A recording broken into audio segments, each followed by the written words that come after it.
नमस्कार। आज हम एक ऐसे इंसान की कहानी सुनेंगे जिसे सुनकर यकीन करना मुश्किल हो जाता है। एक डाकू जो आगे चलकर एक बहुत बड़ा संत बना। जी हाँ, हम बात कर रहे हैं फजील बिन अय्याज की। तो चलिए एक सवाल से ही शुरुआत करते हैं। क्या कोई चोर या डाकू एक संत बन सकता है? सुनने में अजीब लगता है ना? लेकिन फजील बिन अयाज की कहानी शायद इसी सवाल का सबसे सटीक जवाब है। तो चलिए कहानी के पहले हिस्से में चलते हैं और जानते हैं उनकी डाकू वाली जिंदगी और उनकी आस्था के बारे में। अब देखिए, फजील की शख्सियत का जो सबसे हैरान करने वाला पहलू था ना, वो था उनका दोहरापन। मतलब एक तरफ तो वो इतने पक्के मुसलमान थे कि रोज़ा और नमाज कभी नहीं छोड़ते थे, और दूसरी तरफ उनका काम क्या था? डकैती। तो कुछ ऐसे थे फजील बिन अयाज, विरोधाभासों से भरे हुए, अपनी आस्था में एकदम पक्के, लेकिन पेशे से डाकुओं के सरदार। लेकिन हाँ, उनकी डकैती भी कोई आम डकैती नहीं थी। उनके अपने कुछ पक्के उसूल थे। जैसे वो सिर्फ उन्हीं को लूटते थे जिनके पास बहुत ज्यादा दौलत हो। किसी गरीब को वो कभी नहीं सताते थे।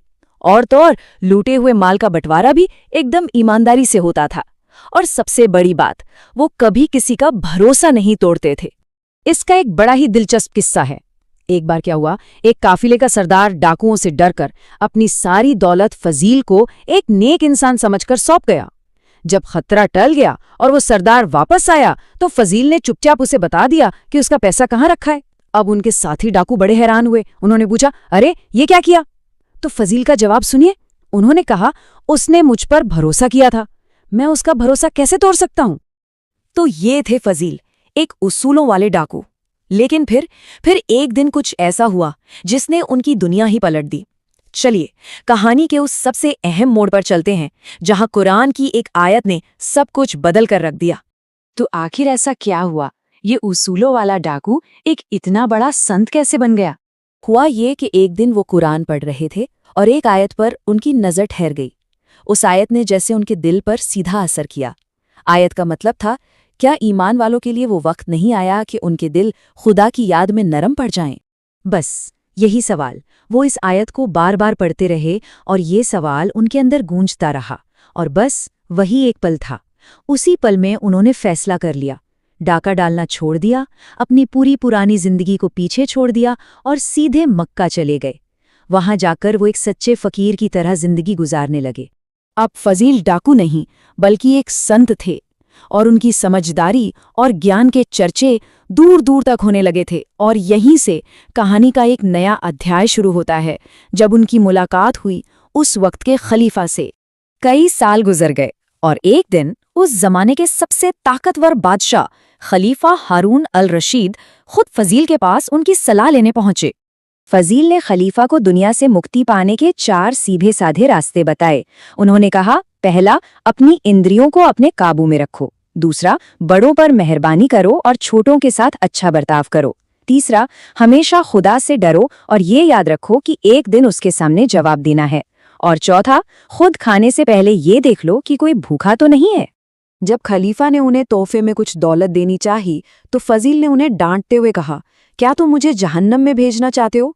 सोचिए, ये बात दिखाती है कि वो दुनिया की दौलत और मोह माया से कितना ऊपर उठ चुके थे। और जाते जाते उन्होंने खलीफा को एक आखिरी लेकिन बहुत गहरी सलाह दी। उन्होंने कहा, याद रखना, जो सच में खुदा से डरता है उसकी ज़बान ज़्यादा नहीं चलती। वो बेकार की बातें नहीं करता और ना ही दुनिया से फालतू का लगाव रखता है। तो बस ऐसी ही फकीरे में फजील की बाकी जिंदगी गुजरी। अब हम उनकी कहानी के बिल्कुल आखिरी हिस्से पर आ गए हैं कि वो अपने पीछे क्या विरासत छोड़ गए। अपने आखिरी वक्त में फजील अपनी 2 बेटियों की शादी का कोई इंतजाम नहीं कर पाए थे, लेकिन उन्हें कोई फिक्र नहीं थी। उन्होंने बड़े ही सुकून और भरोसे के साथ अपनी बेटियों की किस्मत पूरी तरह से ऊपर वाले के हाथ में छोड़ दी। और देखिए, उनके इस अटूट भरोसे का नतीजा क्या हुआ। कुछ ही समय बाद वहां से गुजर रहे एक बादशाह की नज़र उन लड़कियों पर पड़ी और उन्होंने अपने दोनों शहजादों से उनकी शादी करवा दी। ये फजील के विश्वास का एक जीता जागता सबूत था। फजील ने जिस तरह अपनी जिंदगी को पूरी तरह से बदल डाला, उसकी वजह से उन्हें एक बहुत खास नाम दिया गया। उन्हें मुस्लिम समुदाय का वाल्मीकि कहा जाता है। ये तुलना बिल्कुल वैसी है जैसे डाकू रत्नाकर महर्षि वाल्मीकि बन गए थे। और ये कहानी हमें यही सिखाती है कि अगर इंसान सच्चे दिल से पछतावा करे और सही रास्ते पर चलने की ठान ले तो कुछ भी नामुमकिन नहीं है।